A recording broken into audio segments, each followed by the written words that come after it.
অধিদপ্তরে বিশাল এক নিয়োগ প্রকাশিত হয়েছে, যেটা হচ্ছে 1791 পদ। এটা হচ্ছে পুনঃনিয়োগ। এই নিয়োগটা আগে দেওয়া হয়েছিল, তখন কত 1377 পদ ছিল। এটা বাড়িয়ে এখন আবার নিয়োগ বিজ্ঞপ্তিটা দেওয়া হয়েছে আপনার কত পদে? 1791 পদে।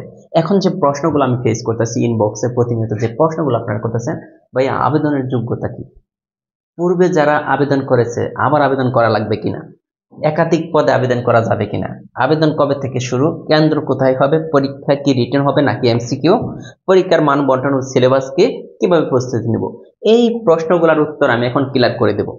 আপনারা যারা খাদ্য অধিদপ্তরের পরীক্ষা দিবেন বা আবেদন করবেন, অবশ্যই এই ভিডিওটাকে দেখবেন সম্পূর্ণ, এরপরে আবেদন আপনি করবেন। এখন প্রথমে যদি আসি যে আবেদনের যোগ্যতা, এখানে আবেদন করতে পারবো, মানে অনেকগুলো পোস্ট তো, এসএসসি পাশে, এরপরে এইচএসসি পাশেরও পোস্ট আছে, আবার ডিগ্রি বা অনার্সের জন্য পোস্ট আছে। তার মানে এখানে কিন্তু বিভিন্ন ধরনের পোস্ট আছে, এসএসসি, এইচএসসি, ডিগ্রি, অনার্স, সবাই কিন্তু আবেদন করতে পারবে ক্যাটাগরি অনুযায়ী। এখন হইতেছে বয়স, এখানে কিন্তু বলা হয়েছে যে বয়স, আবেদনের বয়স আপনার কত হবে। এখানে কিন্তু 32 বছর পর্যন্ত আবেদন করতে পারবে। কয় বছর পর্যন্ত? 32 পর্যন্ত। সার্কুলার উল্লেখ করে দিয়েছে 32 পর্যন্ত।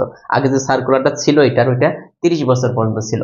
এখন হইতেছে দেখেন, পূর্বে যারা আবেদন করেছে তাদের আবার আবেদন করা লাগবে কিনা, না, পূর্বে যারা আবেদন করেছে তাদের আর আবেদন করার দরকার নেই। তারা যদি নতুন কোনো পোস্টে যদি আবেদন করেন, যেহেতু একাধিক পোস্ট হয়েছে, এরপরের প্রশ্নটা হচ্ছে একাধিক পোস্টে আবেদন করা যাবে কিনা। হ্যাঁ, একাধিক পোস্টে আবেদন করা যাবে।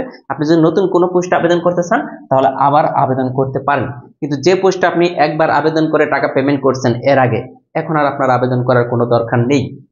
এরপরে হয়ে যাচ্ছে আবেদন কবে থেকে শুরু।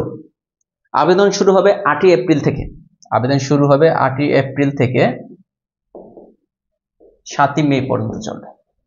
এর মধ্যে আপনাকে আবেদন করতে হবে। 8ই এপ্রিল থেকে 7ই মে পর্যন্ত আপনি আবেদন করতে পারবেন। কেন্দ্র কোথায়? এটা কেন্দ্র হবে বিভাগীয় শহরে, যার যার বিভাগীয় শহরে, যেমন ঢাকা, ময়মনসিংহ, চট্টগ্রাম, সিলেট, রংপুর, রাজশাহী, এরকম বরিশাল, খুলনা, বিভাগীয় শহরে, মোট কথা যার যার বিভাগীয় শহরে কেন্দ্র হবে।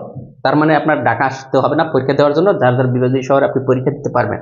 এরপর হচ্ছে পরীক্ষা রিটেন নাকি এমসিকিউ।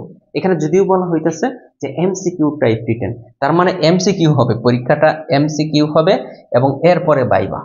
তার মানে আপনার কিন্তু চাকরি পাওয়ার সহজ একটা পদ্ধতি হচ্ছে, সবচেয়ে সহজ যেটা প্রাইমারিতে যেভাবে হয় এমসিকিউ প্লাস ভাইভা, এটা তো এমসিকিউ প্লাস ভাইভা। এখন আমরা শেষে জানবো যে পরীক্ষার মান বন্টন এবং সিলেবাস। মান বন্টন কি? এখানে টোটাল 100 মার্কের পরীক্ষা হয়। কত মার্কের? 100 মার্কের পরীক্ষা হয়। টাইম থাকে 90 মিনিট। বুঝতে হবে, পরীক্ষা 100 মার্কের, টাইম 90 মিনিট। এই 100 মার্কটা আবার ভাগ হয়ে গেছে তিনটা। কোন কোন সাবজেক্টের উপরে? চারটা সাবজেক্টের উপর পরীক্ষা হয়। Bangla, math, English, GK. 25 25 25 25 MCQ কিন্তু আসবে। আবার বলতেছি যে 25 মার্কের বাংলা আসবে, ম্যাথের থেকে 25, ইংলিশ থেকে 25 আর জিকে থেকে 25। এটা ছিল মূলত আপনার পরীক্ষার যে সিলেবাসটা। আমি সম্পূর্ণ কিন্তু ডিটেলস বলে দিলাম, মান বন্টন এবং এরপর হইতেছে সিলেবাস বা কিভাবে প্রস্তুতি নেব। আমি আপনাকে বলি যে খাদ্য অধিদপ্তরের জন্য আপনি অনেক বই দেখবেন, যেগুলো পড়লে আপনি কখনোই ভালো করতে পারবেন না, কারণ আপনাকে বিষয়ভিত্তিক প্রস্তুতি নিতে হবে। এখন কিন্তু অনেক বেশি কম্পিটিশন, 93% মেধায় আমাদের নিয়োগ হচ্ছে।